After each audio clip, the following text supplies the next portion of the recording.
Asyhadu an la ilaha illallah wahdahu la syarikalah wa asyhadu anna Muhammadan abduhu wa rasuluh la nabiyya ba'dahu ma ba'du. Alhamdulillah, kita bersyukur kepada Allah Subhanahu wa taala, tempat yang terbaik kita memulai dari masjid, menikmati tempat yang terbaik sekaligus mensyukuri dari berbagai nikmat yang Allah berikan kepada kita. Mudah-mudahan tempat yang terbaik ini Allah limpahkan segala kebaikan kepada kita. Tempat yang mulia ini Allah muliakan kita, Allah jadikan kita serta keturunan kita orang-orang yang mencintai ilmu. Salat serta salam kita sampaikan kepada Nabi kita Muhammad sallallahu alaihi wasallam, Nabi yang menjadi uswah kita dalam menjalani hidup dan kehidupan ini. Jamaah yang dimuliakan Allah Subhanahu wa taala, sebelum masuk kepada kaitannya dengan khutbah, kita awali dengan ghuslul Jum'ah, mandi sebelum sholat Jum'ah. Ikhtalafu fi tahril Jum'ah, bahwa mandi sebelum sholat Jumat ini ulama berbeda pendapat. Fadhahabal jumhur ila annahu sunnah. Kebanyakan ulama jumhur mengatakan bahwa mandi sebelum sholat Jumat ini sunnah. Wa dhahaba ahlu dhahir ila annahu fardun. Tapi ahlu dhahir mengatakan wajib. Wala khilafa fi ma'alamu annahu laysa syaratan fi sihhatis shalah. Walaupun tidak berbeda pendapat kalau mandi itu tidak menjadi syarat sahnya sholat Jumat. Jadi mandi sama sholat Jumat berbeda. Artinya kalau dia tidak mandi, sholat Jumatnya tetap sah. Nah, ini kaitannya adalah mandi untuk melakukan sholat Jum'ah. Yang satu mengatakan sunnah, yang satu mengatakan wajib. Kenapa berbeda pendapat? Ta'arudul asar. Terjadi perbedaan dalam hadis. Wa dzalika anna fi hadzal bab hadis Abi Sa'id Al-Khudri wa huwa qaulu alaihi salatu wassalam tuhuru yaumil jum'ah wajibun ala kulli muhtalimin katuhril janabah. Hadis dari As-Sa'id Al-Khudri mengatakan mandi hari Jumat itu wajib bagi orang yang sudah balik, seperti mandi junub. Artinya kan kita bisa jadi tiap hari mandi, cuma mungkin tidak niat, ya. Kedua, mandinya tidak terkena seluruh badan. Jadi untuk mandi sholat Jumat ini adalah terkena seluruh badan, sudah tentu dengan niat. Makanya dikatakan di sini katuhridul janabah, artinya proses mandinya sama seperti mandi janabah, cuma yang beda niatnya. Nah, kecuali niat janabah sama niat mandi sama, lain lagi. Mandinya satu kali tapi niatnya boleh double, ya.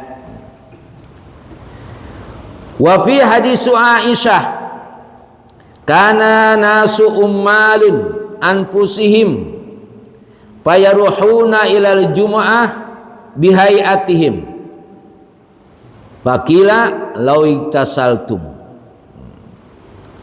Hadis dari Aisyah mengatakan ada para karyawan mereka berangkat ke masjid untuk sholat Jumat sebagaimana keadaan setelah kerja. Ya kalau kerjanya di AC sih masih mungkin. Ya. Kalau kerjanya karena terik matahari, apalagi orang Arab kalau kerja pakaiannya kan begitu ya. Terus dia langsung ke masjid. Kira-kira gimana? Aromanya rada menarik lah kira-kira. Ya. Maka dalam hadis Aisyah, ketika mereka kerja dengan berpakaian bagaimana mereka waktu kerja, lalu berangkat ke masjid, lalu dikatakan lau iktasaltum, seharusnya kamu mandi dulu. Ketika itu memang orang yang kerjanya membutuhkan atau banyak keluar keringat, lalu dia berangkat ke masjid. Nah, dikatakan lau iktasaltum, seharusnya kamu mandi dulu. Wa dhahiru hadis Abi Sa'id yaqtadi wujubal ghusl. Hadis dari Abu Sa'id itu disimpulkan berarti mandi itu wajib. Hadis yang pertama tadi, ya. Kemudian wa dhahiru hadis Aisyah anadzalika kana maudiul nadhafah. Sedangkan hadis Aisyah yang kedua itu sebetulnya yang harus diperhatikan di situ membersihkan, karena tadi ya habis kerja kondisi fisiknya dengan keringat tadi, nah, lebih perintahnya bukan untuk urusan sholat Jumat, seolah-olah lebih kepada menjaga kebersihan, menjaga aroma. Wa nahu laysa ibadah, karena mandi itu adalah lebih kepada perintahnya untuk membersihkan atau menghilangkan aroma tadi, maka dikatakan laysa ibadah. Apa bedanya ibadah dengan muamalah? Ya, ini ngaji ini muamalah apa ibadah? Hah? Ngaji ini muamalah, nilainya ibadah. Makanya boleh nyender, boleh ngantuk, boleh ngopi. Nah, itu ciri muamalah itu. Ya. Kalau ibadah itu tidak dikurangi, tidak ditambah sebagaimana dicontohkan oleh Rasulullah. Gampangnya begitu. Ya. Jadi kita ini ngaji ini muamalah, cuma nilainya ibadah. Karena tadi posisinya macam-macam. Ada yang meremelek gitu kan ya. Kalau sholat tuh ibadah, boleh nggak ngopi gitu kan? Nggak boleh, karena nggak ada ibadah ngopi. Begitu berikutnya. Maka nadhofah di sini, mandi tadi dikatakan laisa ibadah.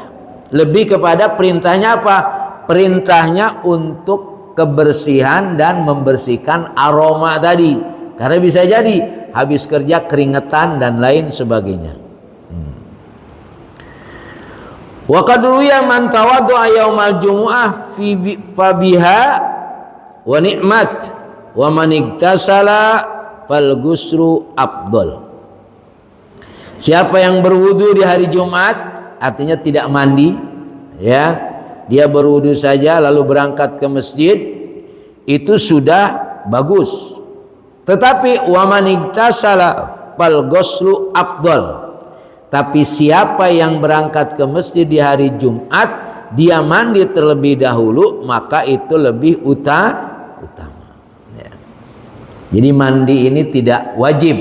Ya. Secara ibadah tidak wajib. Artinya antara mandi sama sholat Jumat itu tidak ada hubungannya. Kalau dia sholat Jumat tidak mandi, ya tetap sholat Jumatnya sah. Cuma kalau dia mandi itu lebih afdol, lebih utama. Kaitannya dengan, karena ketika kita berkumpul ini, ya, sholat Jumat tadi kan berkumpul, maka waktu berkumpul itulah kita diusahakan dengan keadaan yang terbaik. Makanya ada beberapa hal dalam sholat Jumat. Salah satunya adalah atau toyib, berpakai minyak wangi. Walibasul hasan, dengan pakaian yang bagus. Ya. Jadi kalau Jumat jangan pakai pakaian, apalagi ada tulisan partainya. Ya. Jadi pakaian yang paling bagus. Maka dianjurkan kalau pakaian yang putih. Memang itu lebih kepada untuk menikmati sholat Jum'ah. Kemudian wujubul Jum'ah ala man huwa kharijul Misr.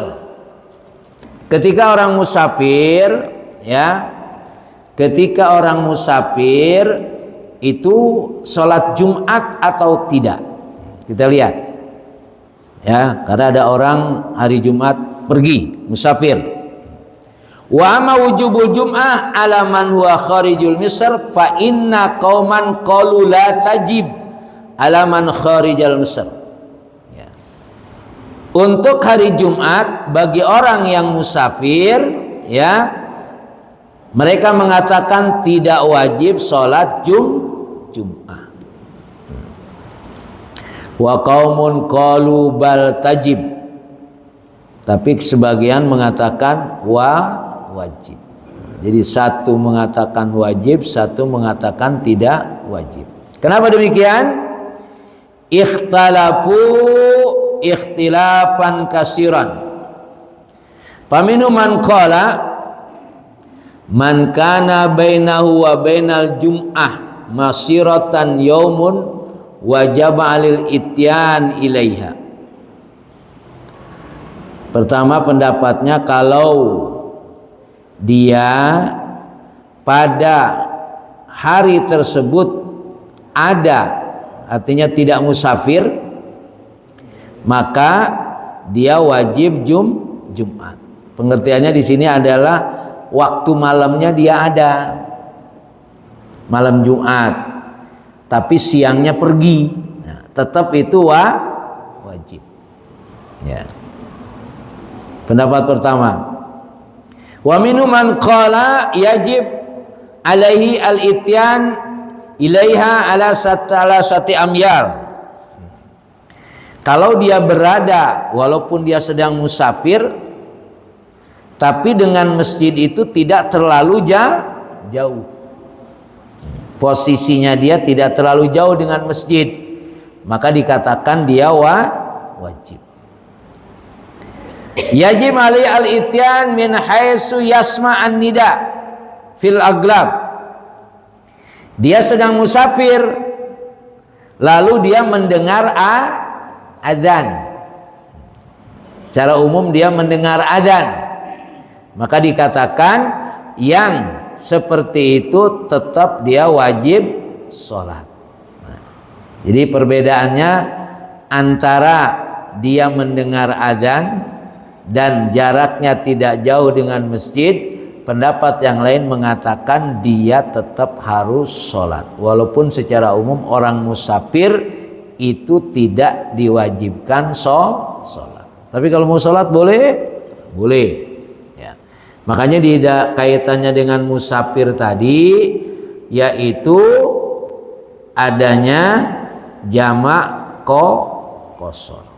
Ya. Walaupun ulama memang mempermasalahkan, karena memang ada orang yang kebetulan malas-malas saja gitu kan.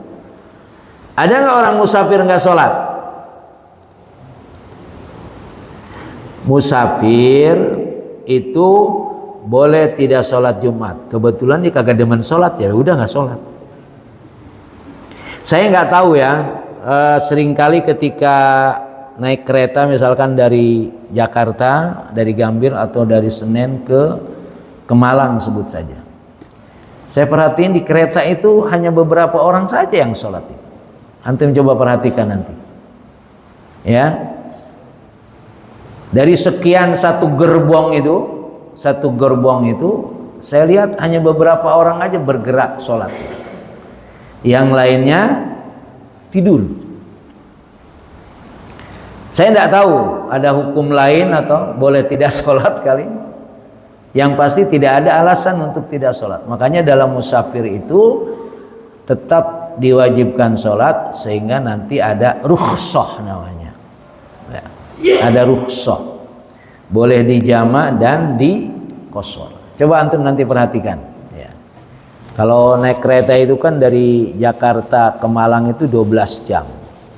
Mesti ketemu sama minimal ketemu subuh lah. Ya. Maghrib, isya dan subuh kalau perjalanannya malam.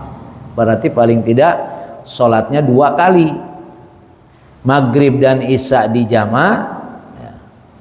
Subuh ya sendirian, subuh nggak ada temennya. Lagian kalau di jamaah kosong mah 1 rakaat, gitu ya. Nah, coba antum perhatikan, ya. Kalau dia perjalanannya adalah perjalanan yang melewati beberapa waktu. Beda kalau naik pesawat mungkin dari Jakarta ke Medan cuma 2 jam misalkan, itu nanti bisa jadi dia sudah dijamak sebelumnya.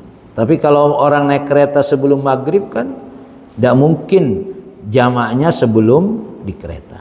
Ya. Kemudian at-tabkiril jum'ah, berangkat lebih cepat ke masjid. Jadi lebih cepat lebih baik. Ya. Wa ama ikhtilafum bisaatil lati waradat fi fadli ruah, keutamaan berangkat ke masjid. Jadi Bapak kalau ke masjid duluan, jangan di pojok, di saf depan. Ini duluan sih datangnya, tapi ngambilnya pojok belakang, bukan pojok depan. Ya, usahakan kalau kita datang ke masjid, saf depannya masih kosong diisi, karena saf depan itu saful malaikah. Ya. Beda nilainya, ya. Saf depan dengan saf berikutnya. Paling tidak ada yang mengatakan saf depan dan saf yang kedua. Nah, ketika orang hari Jumat datang ke masjid, ya, itu sudah tentu al-afdal ruah. Qaulu alaihi wasallam, man raha fis sa'atil ula fa ka'annama qarraba badanatan. Siapa yang pertama kali datang ke masjid waktu sholat Jumat itu pahalanya seperti dia kurban unta. Ya. Kita ini kalaupun kurban kan paling kurban sapi. Ya. Jadi kalau mau kurban tiap minggu, ya, datangnya lebih cepat ke masjid. Yang pertama, waman ruha fis saati saniyah, dia datangnya yang kedua. Faka'anna ma qarraba baqaratan, maka dia seperti pahalanya seperti kurban sapi. Waman ruha fis saati salisah, faka'anna ma qarraba kabsan. Siapa yang datang ke masjid itu yang ketiga, maka dia seperti kurbannya kurban kambing. Waman roha fi saati rabi'ah faka'ana ma qarraba dajajatan. Siapa yang datangnya yang keempat itu dia seperti kurban ayam. Waman roha fi saatil khamisah faka'ana ma qarraba baidotan. Siapa yang datangnya yang kelima, dia seperti korban atau sedekah telur. Berikutnya berarti dapat tai ayam. Ya kalau dianalogikan kan begitu ya. Apalagi yang datang, khotib sudah mau turun, dia baru kata malaikat, gua kasih apa nih orangnya. Jadi ini ada nilainya. Ya, ada nilainya ketika orang datang ke masjid itu lebih awal ketika hari Jumat. Ya. Jadi kalau Jumat ini sekarang ini sudah jam 12, ya. Berarti paling tidak datang jam berapa? Kalau jam setengah 12 sudah penuh masjid. Ya. Coba antum perhatikan nih, ya. Kalau perlu DKM yang datang duluan bukan hanya korban onta, dapat hadiah juga dari DKM. Ya, ini kan sebetulnya bagaimana kita memuliakan hari Jumat. Beda dengan imam nanti. Kalau imam belakangan memang dia. Ya. Kalau makmum jamaah itu seperti yang saya bacakan tadi. Ya. Siapa yang paling dulu dan yang paling terakhir yang kelima itu adalah seperti dia kurban telur atau bersedekah telur. Kenapa selalu dijelaskan kaitannya dengan materi, Pak? Ya. Sama seperti raqatul fajri khairum minad dunya wa ma fiha. 2 rakaat sebelum subuh itu pahalanya lebih baik daripada dunia dan seisinya. Jadi kita ini diarahkan untuk supaya menikmati yang sunnah-sunnah ini. Banyak hadis memberikan penjelasan kaitannya dengan materi. Karena kalau urusan dunia kita rada demen. Maka yang pertama dapat unta ya. Cuma kalau perintah ini kan biasanya selalu ada tawar menawar. Iblis bilang, setan bilang, saya benci sama orang yang sholatnya tepat pada waktunya. Ini kata setan nih. Setan datengin orang, kenapa ente datang ke saya? Saya menyampaikan sama ente, saya benci sama orang yang sholatnya tepat pada waktunya. Kata orang itu dijawab, kenapa ente buka rahasia ente, kebencian ente buka sama orang? Nih kata dia, manusia udah dikasih tahu tetap aja begitu. Kalau antum dibenci setan, demen nggak? Demen? Benar.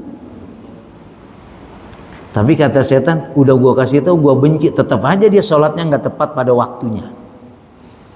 Mestinya kan setan diam aja ya, itu rahasia ya. Tapi dia kasih tahu, dikasih tahu tetap aja orang nggak berubah. Kalau perintah biasanya begitu. Tapi kalau larangan orang penasaran. Larangan, tuh di rokok ada tulisan larangan nggak? Di rokok tuh larangannya ngeri banget ya. Ya, merokok, udah gitu ada gambar di lehernya bolong. Yang ngerokok baca nggak?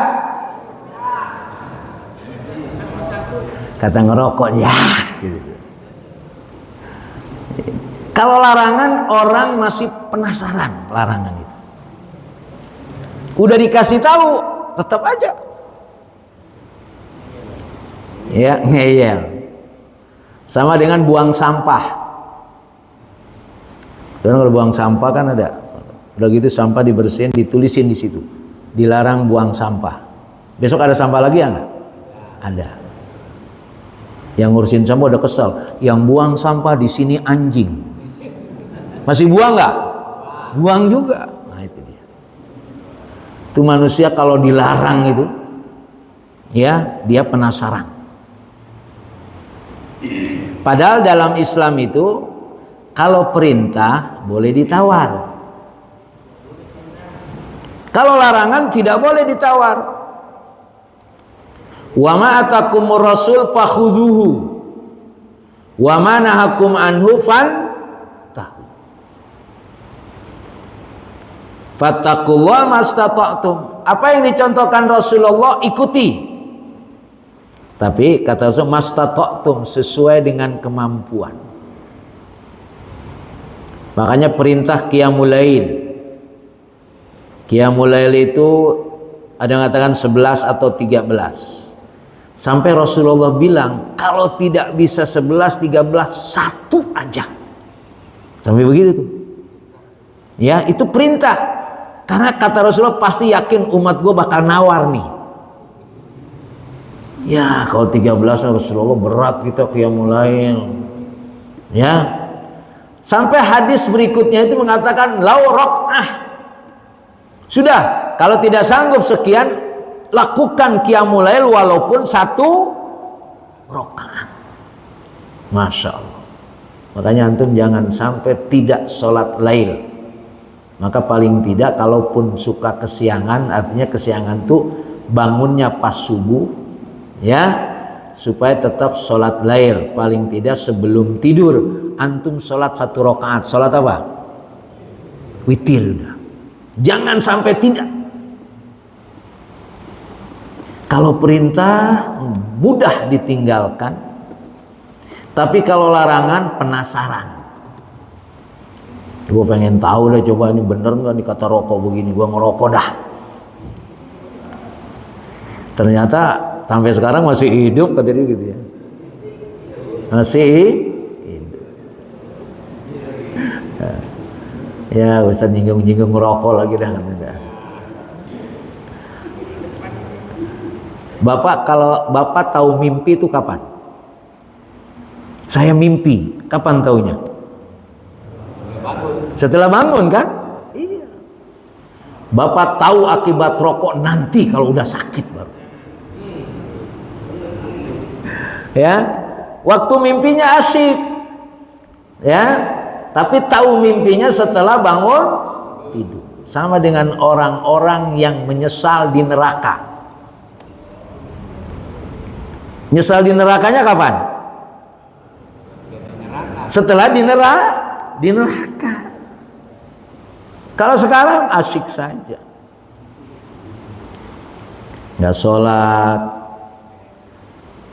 alhamdulillah korupsi nggak masuk penjara, ya kan? Kalau masuk penjara baru tahu kalau dia salah, Pak. Murid saya di lapas itu mereka masih bilang, sebetulnya yang salah bukan saya Ustadz, kata dia begitu. Ini di lapas nih ngomong, bukan saya, teman saya. Terus kok ente yang masuk? Berarti yang salah siapa? Ya saya juga sih, dia bilang gitu. Jadi akibat yang dilarang baru dirasakan setelah diperlihatkan akibatnya. Nah, jadi yang ngerokok akibatnya baru terasa nanti kalau udah bolong lehernya. Oh ternyata ngerokok tuh nggak bagus ya. Kemarin kemana aja? Ya gitu ya. Jadi sadarnya setelah sakit, sama dengan orang-orang yang di neraka itu, sadarnya mereka setelah masuk neraka. Wa qalu lau kunna nasma'u aw naqilu ma kunna fi ashabis sa'ir. Mereka bilang, coba dulu saya dengerin, saya pikirkan apa yang disampaikan oleh ustadz-ustadz, saya tidak akan masuk neraka. Waktu ustadz ngomong bukan dengerin malah tidur. Nyeselnya nanti. Maka di sini kita harus sabar melakukan kebaikan. Harus sabar. Ya. Makanya proses melakukan kebaikan tuh luar biasa. Ya. Apalagi zaman sekarang ini yang salah dipuji, yang benar dicaci. Yang salah diingetin malah ngambek. Ya. Kuhab baru katanya kalau menghina presiden itu masuk penjara. Bukan menghina, ngingetin. Ente kan manusia. Yang namanya manusia kemungkinan salah. Lagian kalau nggak salah diingetin apa ruginya? Ini manusia diingetin galakan dia. Nah, maka proses kita berdakwah ya itu memang yang ngingetin kudu sabar, yang diingetin juga kudu sabar. Kadang-kadang yang galakan yang mana? Yang diingetin lebih sabar. Nyuruh-nyuruh sholat segala, kayak ustadz aja. nyuruh-nyuruh hadir ke majelis taklim, baru 2 kali juga hadir, gitu ya.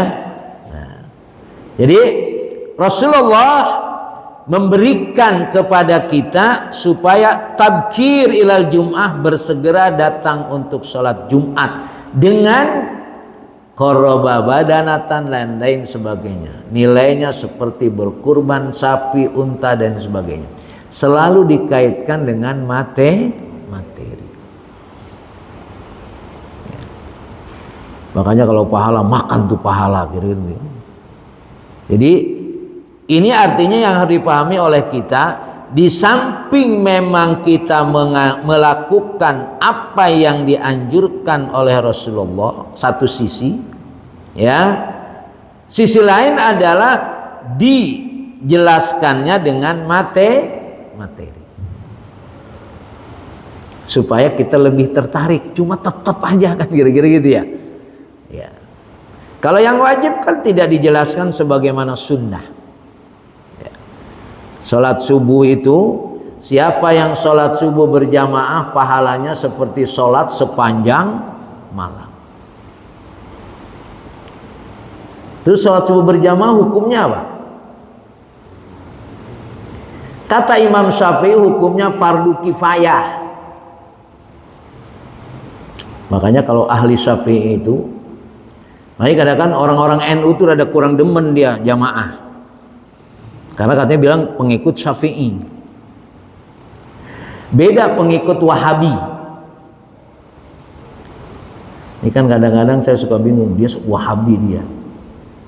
Ente NU, kalau Wahabi NU apa bedanya? Nggak ada bedanya, cuma mengikuti imamnya saja. Kalau Imam Ibnu Hambal itu pengikutnya Wahabi. Sholat berjamaah itu apa hukumnya? Wajib kalau dia.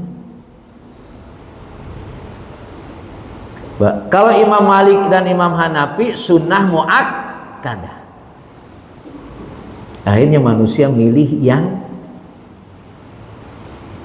udah ada yang sholat jamaah belum? Dia sudah, ya udah kalau fardu kifayah udah dah, gua nggak usah. Nah, ini yang mempengaruhi cara berpikir kita. Jadi kalau kaitannya ibadah, maka kembali kepada disebut sunnah Rasulullah. Giliran sholat berjamaah fardu kifayah diambil. Giliran apa? Giliran yang lain bilang kembali kepada Quran dan sunnah. Nah, ini supaya dipahami. Makanya bapak-bapak sekalian, kita harus sekarang memperhatikan amalan-amalan yang sunnah. Ya. Amalan-amalan yang sunnah kita harus memperhatikan sekarang. Saya yakin bapak sudah tidak meninggalkan sholat wajib, insya Allah. Tapi kalau nyerempet entar sering nggak? Nah itu. Ya, makanya untuk sholat berjamaah ini ambil madhabnya madhab Hambali. Apa logikanya? Di dalam perang itu ada sholatul khauf namanya. Sholatul khauf itu adalah sholat berjamaah di waktu perang. Di waktu perang saja ada sholat berjamaah. Kalau di waktu damai, kata yang saya bukan lagi damai, Ustaz lagi perang sama bini saya, begitu. Jadi makanya Isra Mi'raj ini kita diarahkan kepada minal masjid ilal masjid. Berawal dari masjid, ujungnya ke masjid. Ujungnya ke masjid artinya apa? Matinya dibawa ke masjid juga. Nah, maka minal masjid ilal masjid. Termasuk rumah kita itu juga harus kita jadikan masjid, Pak. Kenapa jadikan masjid? Untuk kita yang laki-laki ini, sholat wajibnya, afdolnya di masjid. Sholat sunnahnya di rumah. Coba usahakan ya. Tapi kalau bapak sholat qobliyahnya di rumah, begitu ke masjid jamaah udah bubar. Ya, berarti tidak mungkin sholat qobliyahnya di rumah. Kemudian kalau sholat ba'diyahnya di rumah, ya kira-kira mungkin enggak? Ternyata kalau begitu sampai rumah ketemu cucu, akhirnya cucu yang diurusin. Kok ba'diyahnya lupa. Kalau ilat-ilat itu ada, ya berarti lakukan saja di masjid. Sholat-sholat sunnah yang lainnya selain qobliyah ba'diyah itu bisa dilakukan di rumah. Ya. Itu Rasulullah memotivasi kita untuk supaya bersegera ke masjid. Ya. Jangan sampai nunggu adzan. Nanti ada kita lihat nanti kaitannya dengan khutbah. Kemudian hukmul bai' waktu Jum'ah. Hukum jual beli. Bai' ini diterjemahkan jual beli. Tapi secara umum adalah kaitannya dengan aktivitas dunia. Bagaimana? Wa makhtirafum fil bai' wasyira waqtan nida fa inna qauman qalu yafsah al bai' idza waqa'an nida. Pendapat pertama menyatakan kalau sudah terdengar suara adzan lalu orang bertransaksi maka transaksinya tadi batal. Wa qaumun qalu la yafsah. Tapi pendapatnya mengatakan enggak batal. Perbedaan pendapatnya apa sebab mereka berbeda pendapat?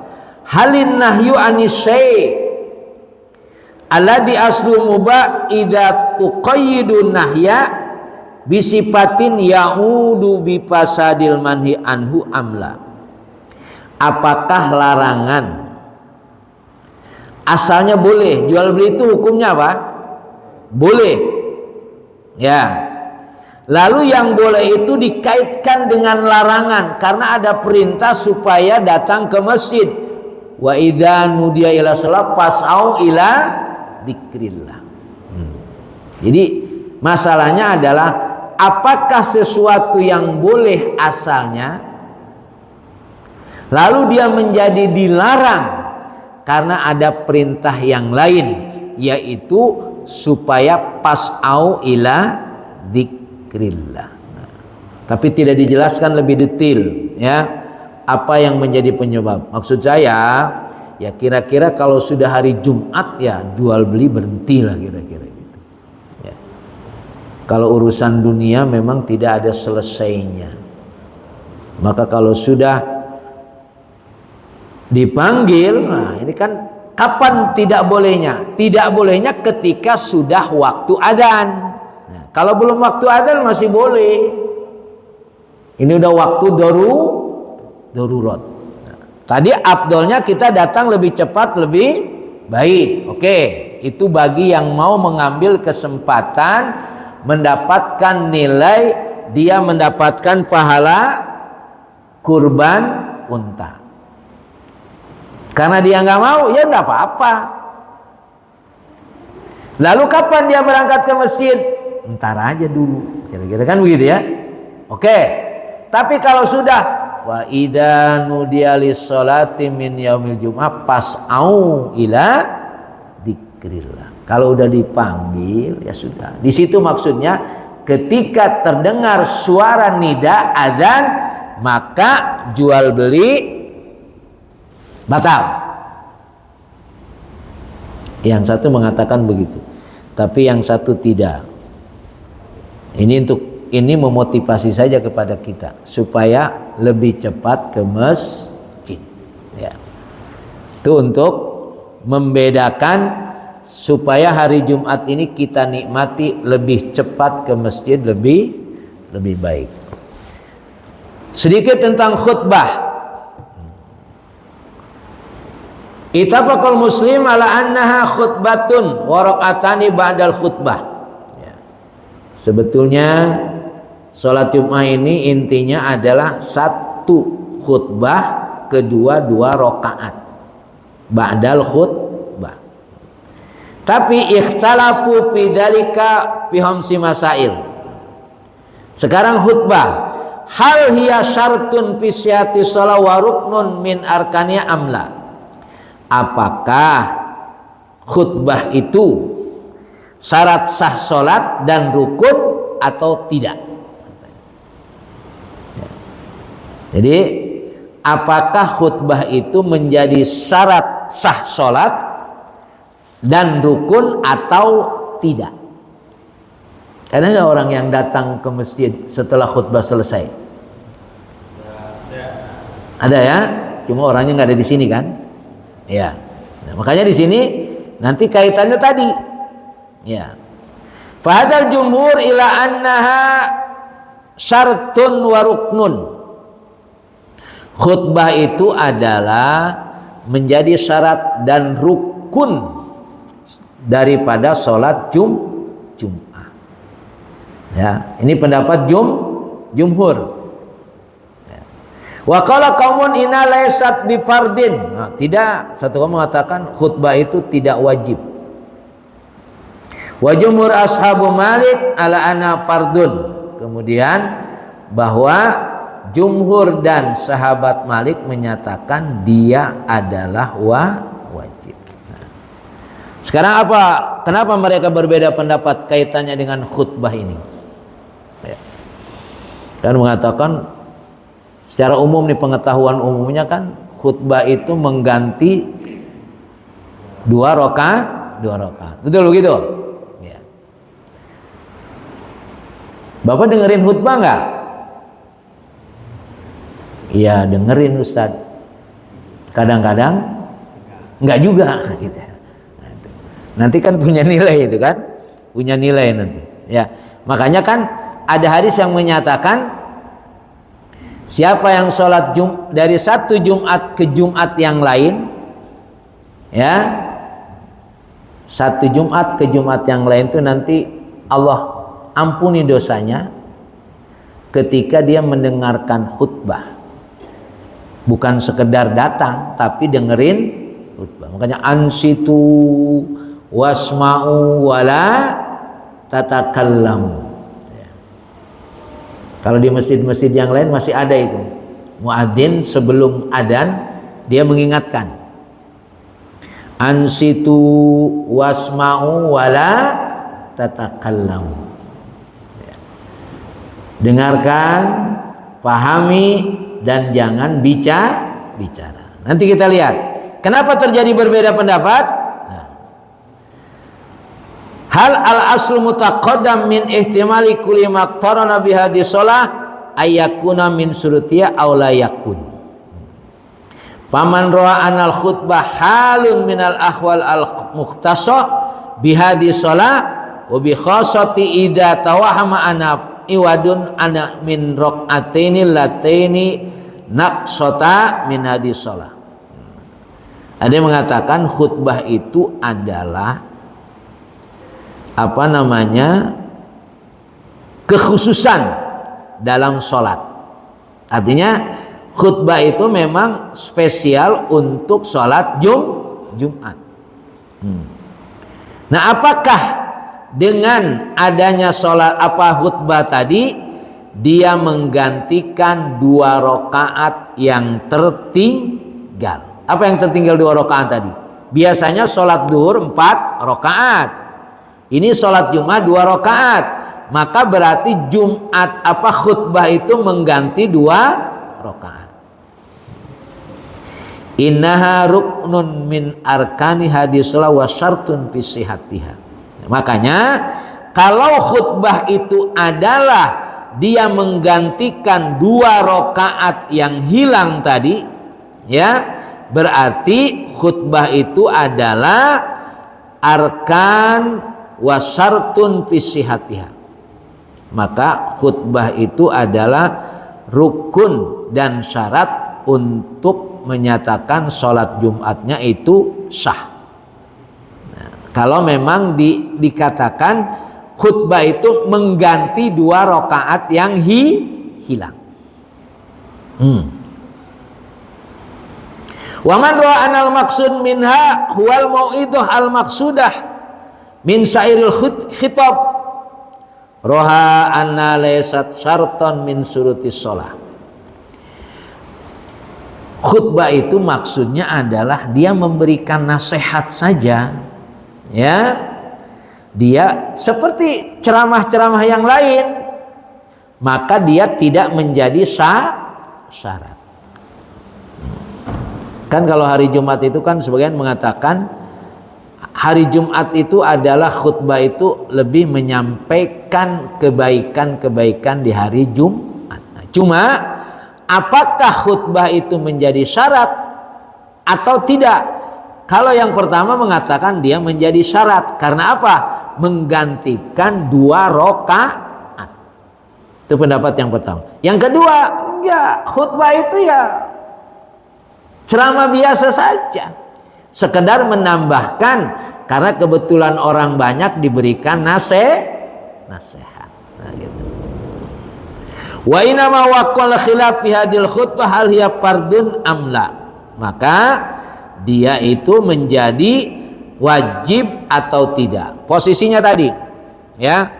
Pendapat pertama mengatakan kalau dia pengganti 2 rakaat maka khutbah menjadi wajib. Kemudian kalau dia sekedar ceramah saja, ya tidak. Nah, maka nanti ini kalau dijelaskan sudah cukup waktunya. Nanti posisinya orang yang dengerin khutbah. Makanya kan tidak boleh kita harus dengerin khutbah. Tapi Bapak dengerin apa enggak gitu kan? Ya tergantung gitu. Ya, nah, nanti penjelasan. Yang penting hari ini saya sampaikan khutbah itu apakah wajib atau tidak. Kalau dia dikatakan wajib kalau dia mengganti 2 rakaat. Karena zuhur 4 rakaat, Jumat 2 rakaat, maka diganti dengan khutbah. Maka khutbah itu menjadi wajib. Kemudian yang kedua mengatakan tidak, dia lebih kepada ceramah biasa saja. Walaupun kita tidak mendapatkan sholat Jumat tidak ada khutbahnya, enggak. Bapak pernah sholat Jumat tidak mendapatkan khutbah? Enggak ada kan?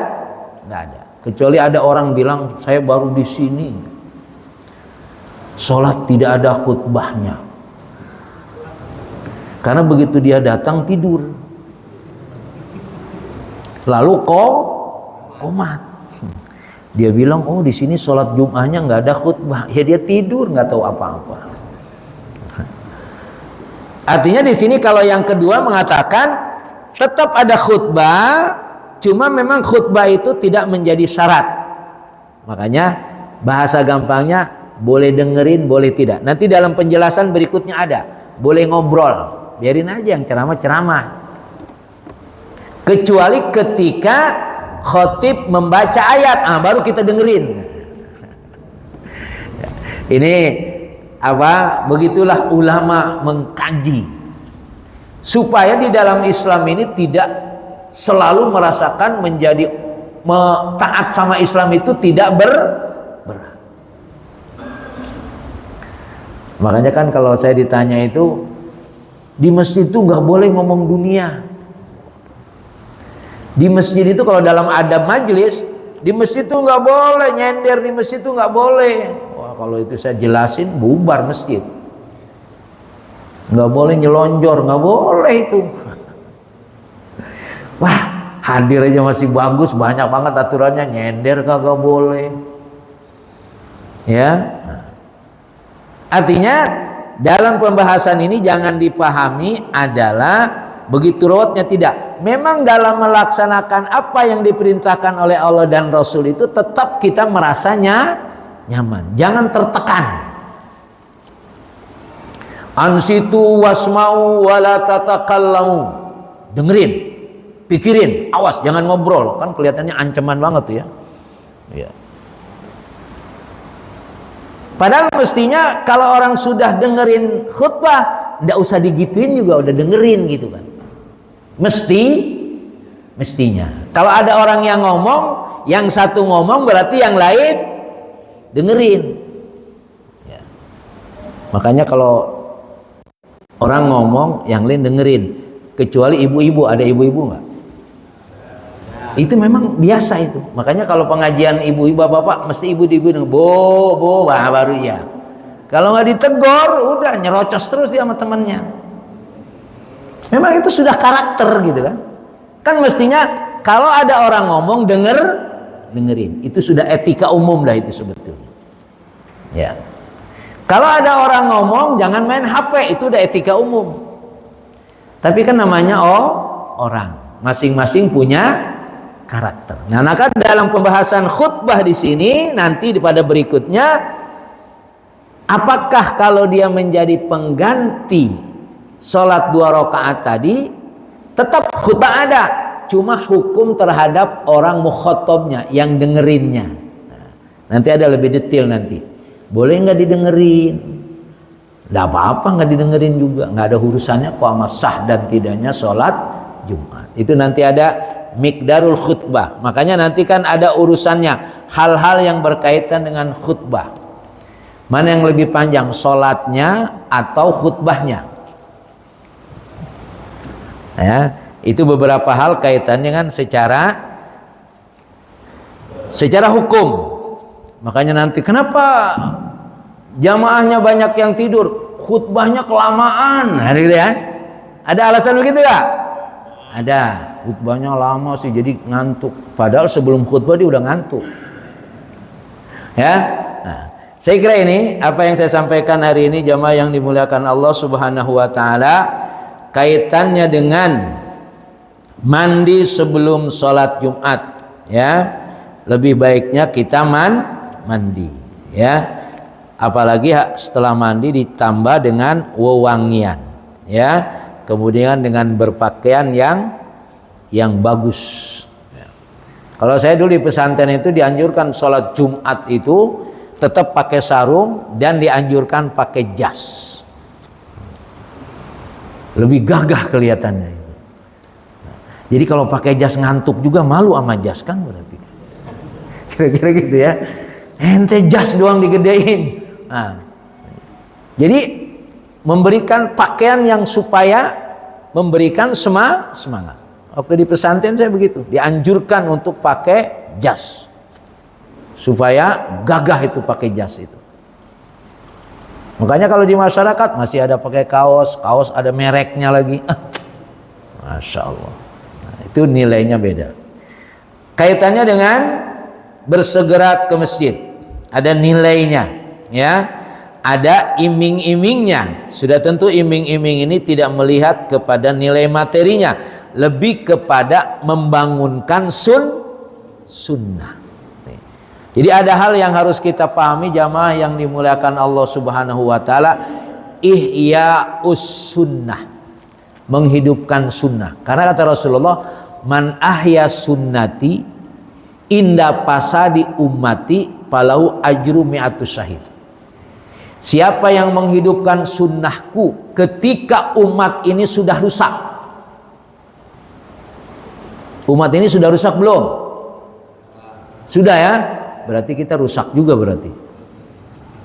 Makanya supaya kita tidak mendapatkan nilai rusak, hidupkan sunnah. Salah satunya adalah sholat berjamaah itu sunnah. Sunnah siapa? Sunnah Rasulullah. Jangan terjebak sama pendapatnya Imam Syafi'i. Jangan terjebak sama pendapatnya Imam Malik dan Imam Hanafi. Kembali kepada Rasulullah, bahwa Rasulullah kalau sholat itu dia selalu di masjid. Walaupun nanti secara hukum ada alasan kenapa orang boleh tidak ke masjid dan begitu berikutnya. Wallahu a'lam bishawab. Saya kembalikan ke moderator. Assalamualaikum warahmatullahi wabarakatuh.